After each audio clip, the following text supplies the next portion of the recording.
join these type of societies, you are presumed to be a he-man.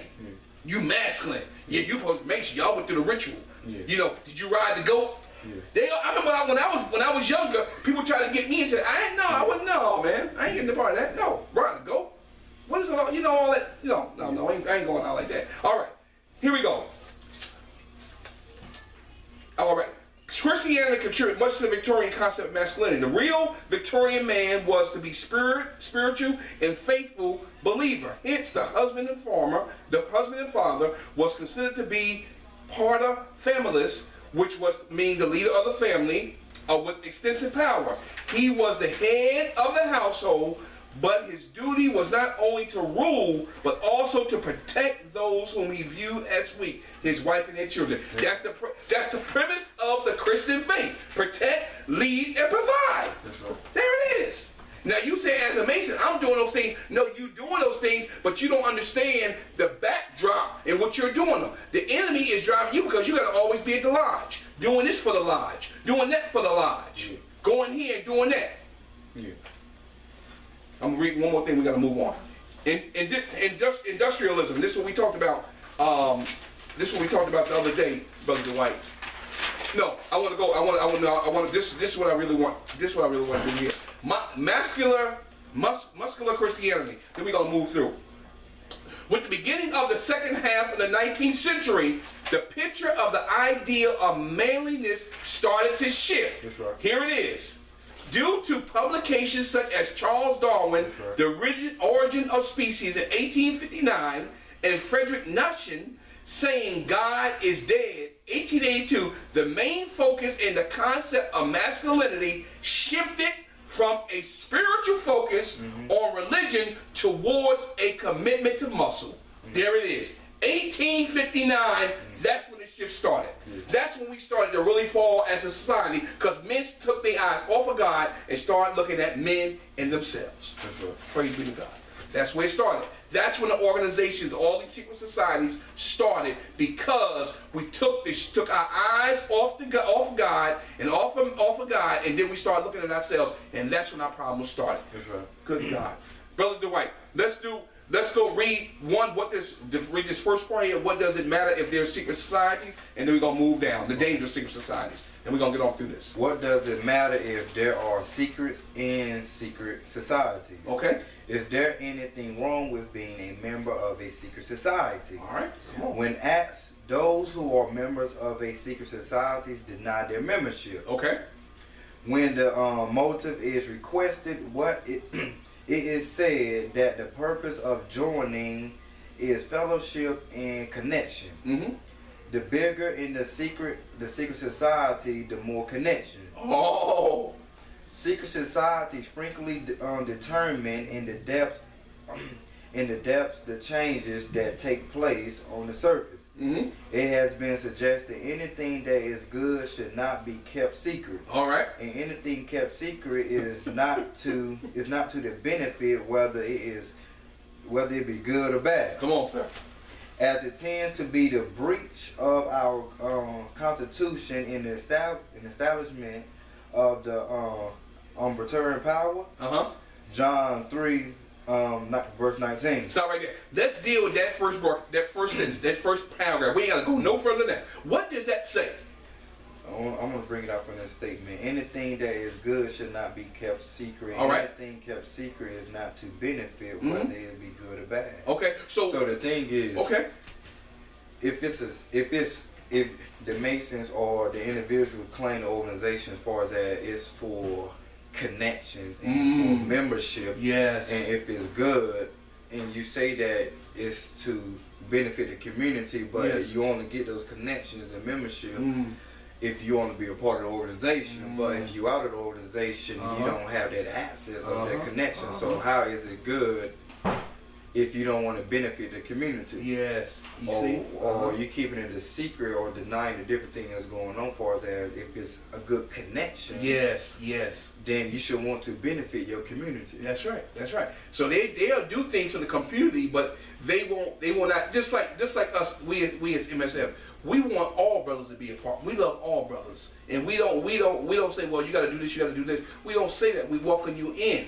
regardless. But the point of it is, like you said, if it's the connections you want, then why is it more important for you to be elevated to a certain position or be recognized in an organization if nobody else has that access as well? That's right. That's not fair. That's right.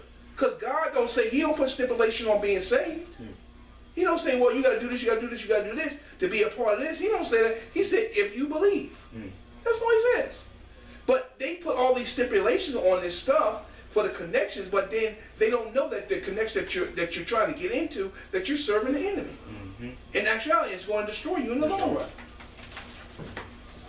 Tight, but it's right, brother. It's right. Go down to the middle. Freemasons are intensely focused. Freemasons are intensely focused on maintaining secrecy and will retaliate against those who violate their oaths or transgress against brother Masons. Yes, yes. The legal Herman Abad, the Masonic Christ figure, describes how Harron was killed while keeping a Masonic secret. Masonic secret. His brother Freemason killed Herman's assaulters and raised Herman from the grave. Yes.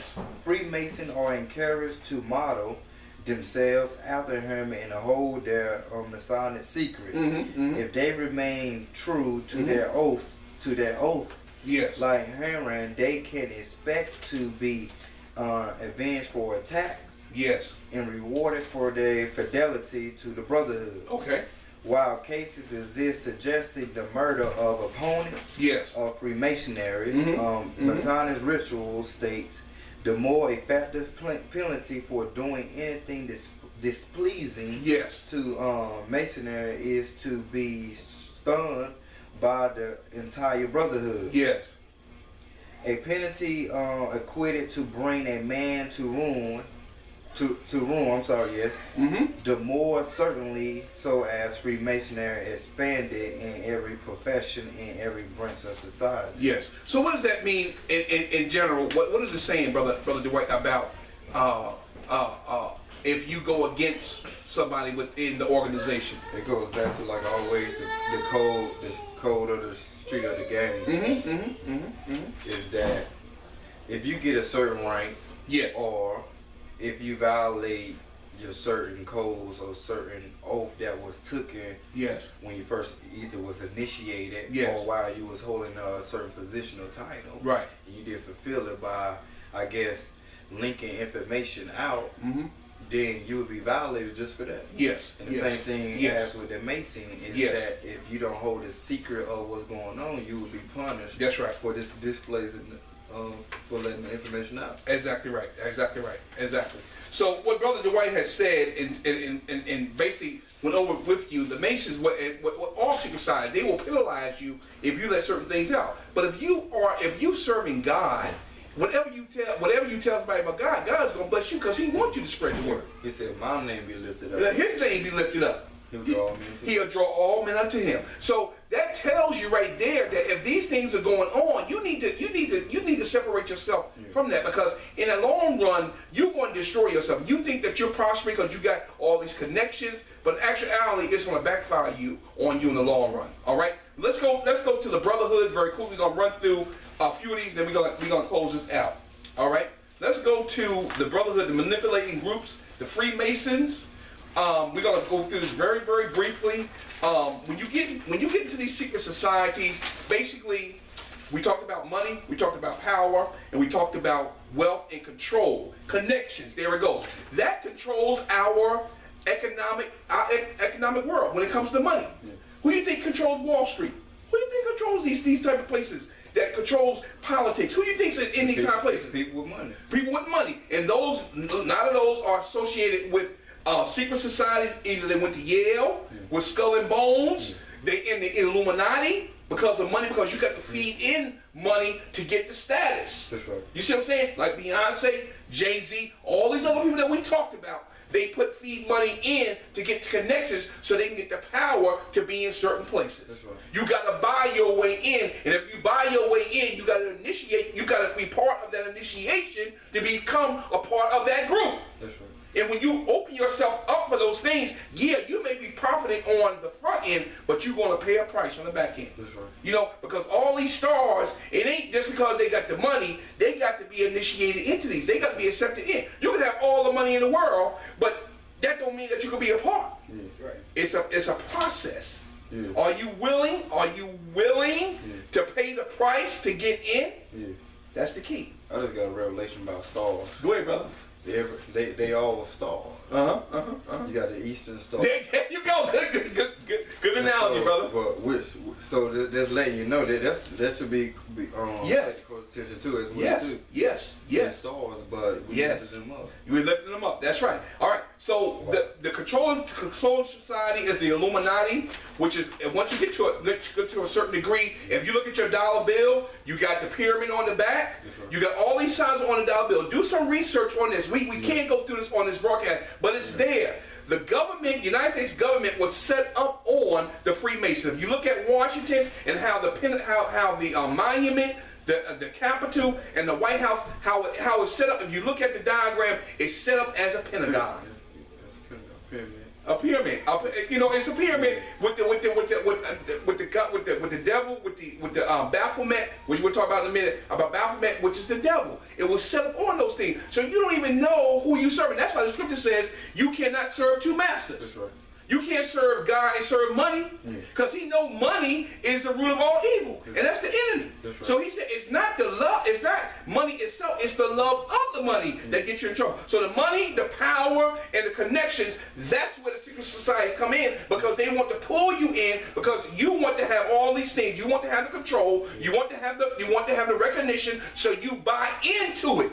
You ain't gonna get into these secret societies and these basic. I know you pay money and dues. Well, y'all may be doing some good things in the community, but you won't see what the real deal with the behind the doors things, what they're doing behind the doors. All your money's going up the ladder to do things for the enemy, and you don't even realize it.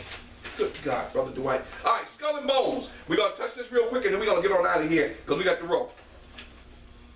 The Brotherhood, yeah, we ain't got time. That's why I said we went through the Brotherhood, manipulating group. Basically, the three ones that we have talked about tonight, or we're talking about, was the Masons, the Illuminati, and Skull and Bones. The main three. Skull and Bones started back at Yale University. We're gonna go through this very, very briefly. Brother Dwight do Skull and Bones and do the history and Bonesmen, and then we're gonna do and then we're gonna shed it on that.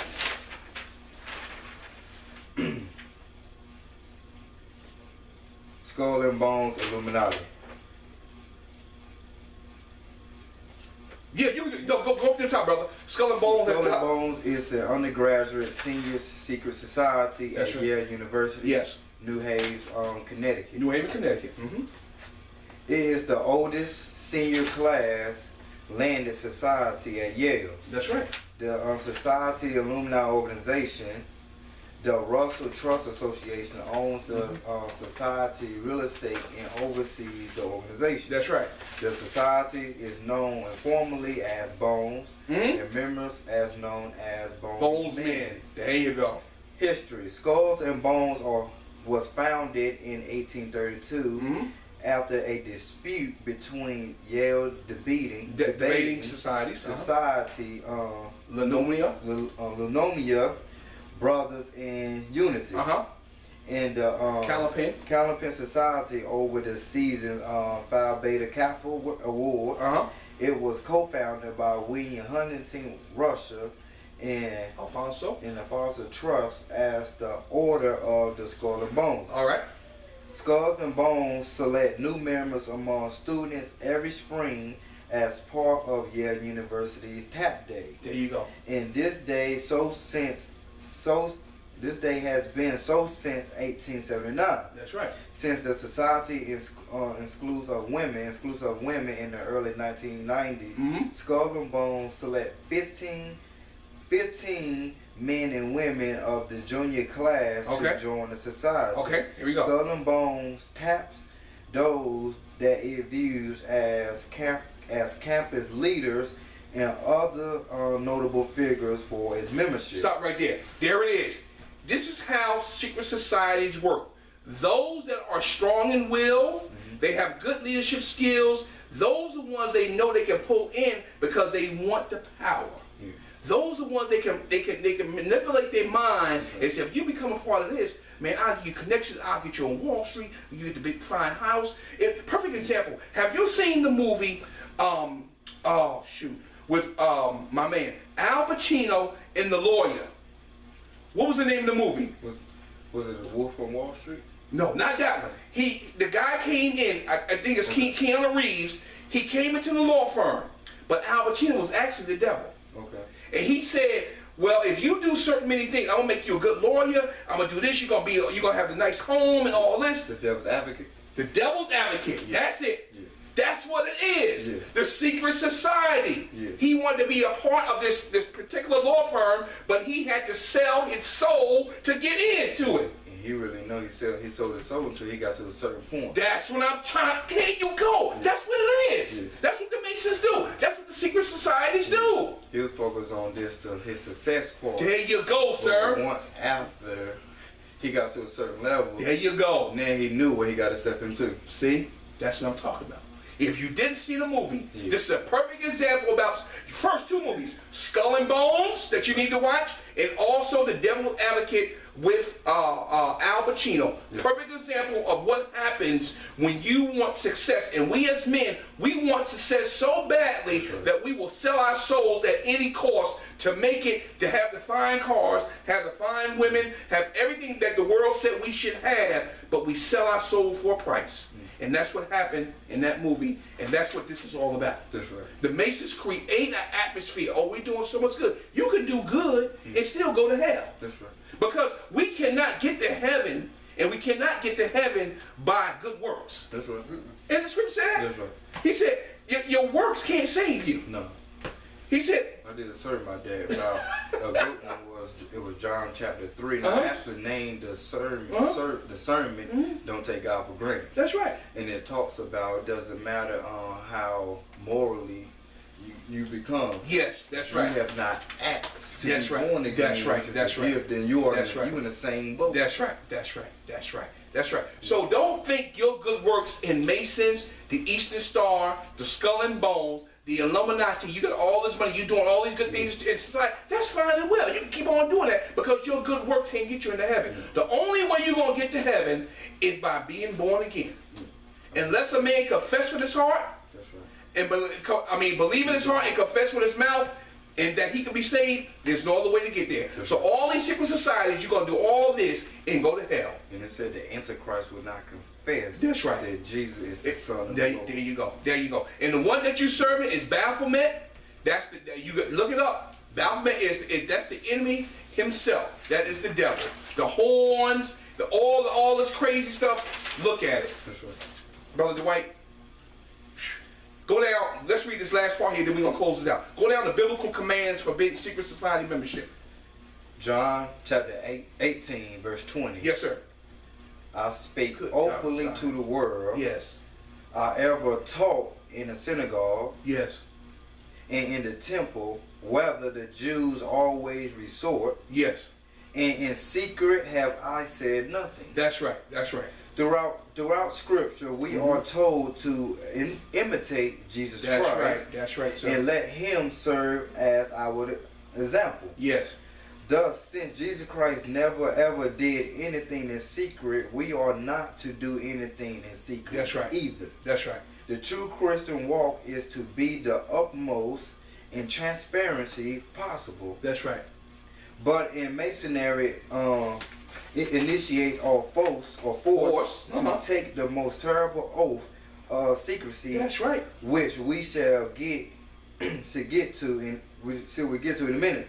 But first, let us examine Jesus' commands against taking any kind of oath. That's right. Notice that Jesus Christ personally forbade it. That's right. Obeyed taking any kind of oath based upon anything on earth or in the heavens. There it is. Read this last scripture. Matthew 5:34 through verse 46. Yes. Again, ye have heard that it has been said by them of old time. Yes. Thou shalt not forswear thyself, but shall perform unto the Lord thy oath. Yes. But I say unto you, swear not at all. Yes. Good God from Zion. Neither by